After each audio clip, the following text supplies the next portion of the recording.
मित्रांनो नमस्कार. नवीन वर्षाच्या खूप खूप शुभेच्छा. Wish you a very very happy new year. दरवर्षाप्रमाणे प्रत्येक वर्ष येतं आणि जातही असतं आणि या जाणाऱ्या वर्षासोबत आणि येणाऱ्या वर्षासाठी प्रत्येक जण काही ना काही नवीन संकल्प करत असतात. यालाच न्यू इयर रिझोल्युशन असं सुद्धा म्हणतात, म्हणजेच नवीन वर्षाचे संकल्प. तर यावर्षी आपण कुठला संकल्प करायचा, तर प्रत्येकाचे वेगवेगळे संकल्प असतात.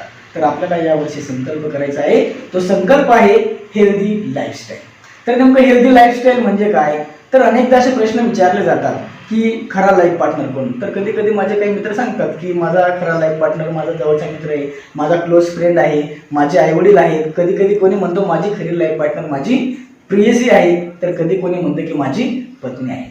तर मित्रांनो, खरंच तुम्हाला सांगतो, आपल्या खऱ्या आयुष्यातला खरा लाईफ पार्टनर कोणीही मित्र पत्नी वगैरे असूच शकत नाही.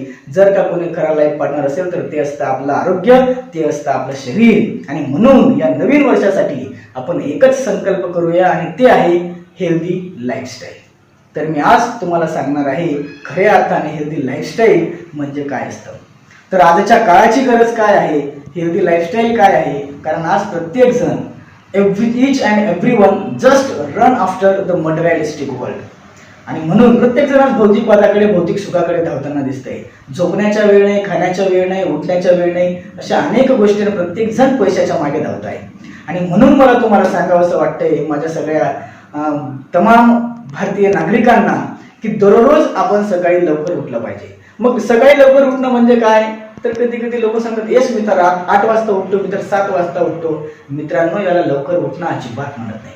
लवकर उठणं म्हणजे सूर्य उगवण्याच्या पहिले आपण उठलं पाहिजे. 4 ते 5 वाजेच्या दरम्यान आपली जवळजवळ उठण्याची आपल्याला सवय लागली पाहिजे. आणि सगळी प्रातःविधी उरकून झाली की आपण दररोज व्यायाम केला पाहिजे. मग व्यायाम म्हणजे काय, कुठेतरी खूप महागड्या जिम मध्ये जाणं, त्या जिम मध्ये जाऊन खूप सगळे काही बूस्टर्स, काही प्रोटीन्स, महागड्या वस्तू वापरणं, याला व्यायाम आपण म्हणू शकतो. पण त्याच्याही पलीकडे जर खरा व्यायाम असेल, जो आम्हाला आमच्या आयुर्वेदाने सांगितला, जो आम्हाला आमच्या पुराणांनी, जे आमच्या वेदांनी शिकवला, तो खरा व्यायाम आहे प्राणायाम आणि योगाभ्यास.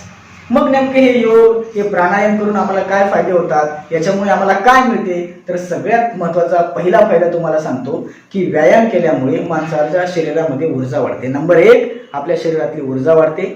नंबर 2, आपलं मानसिक स्वास्थ्य जे आहे, ज्याला आपण नेहमी म्हणत असतो की मेंटली तू डिस्टर्ब आहे का, अपसेट आहे का, तर ते मानसिक स्वास्थ्य सुद्धा आपलं स्ट्रॉंग असतं. दुसरी गोष्ट, आपल्यामध्ये पॉझिटिव्हिटी येते.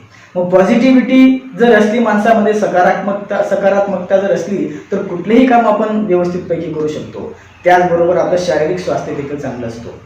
कधी कधी लोक सकाळी लवकर उठत नाही, दुपारी उठले, थोडंफार खाल्लं, ऍसिडिटी झाली, हे झालं, असे अनेक कारण आपण आपल्या मंडळीकडून ऐकत असतो. तर त्याच्यामुळे कदाचित असे असलेले जे समस्या असतील त्या सुद्धा आपल्या दूर होतील. अनेक मंडळींना चालण्याचा लवकरच त्रास व्हायला लागला जातो, गुडघे दुखायला लागले असं कधी कधी सांगतात. तर हे का, कारण त्यांचं वजन वाढलेलं असतं. आणि म्हणून लवकर उठल्यामुळे आणि लवकर उठून केलेल्या व्यायामांमुळे आपण आपलं वजनात सुद्धा नियंत्रण ठेवू शकतो. त्याचबरोबर सगळ्यात महत्वाची गोष्ट, आजचं कुठं प्रगती किती होते आहे, पण हास्यात्मकपणे लोक असं सांगतात की सगळ्यात जास्त प्रगती आज आपली इथं दिसते. प्रत्येकाची ढेरी आपल्याला आज वाढलेली दिसते आहे. प्रॉपर्टी वाढो नको वाढो, पण ढेरी मात्र प्रत्येकाची वाढलेली दिसते. आणि सगळ्यात महत्वाची गोष्ट त्याच्यासाठी आहे आपली पचनशक्ती. जर का माणसाची पचनशक्ती सुधारली तर माणसाचं वजन नियंत्रित राहील, शारीरिक स्वास्थ्य सुद्धा चांगलं राहील. आणि म्हणून व्यायाम हा आपल्यासाठी अतिशय महत्वाचा आहे. शरीर आणि मेंदूचं जर संतुलन चांगलं राहिलं तर माणसाचं जे मन आहे ते सुद्धा प्रसन्न आणि अतिशय ताजेतवानं असतं. मित्रांनो, या भागात एवढंच. धन्यवाद. पुन्हा भेटूया. नमस्ते.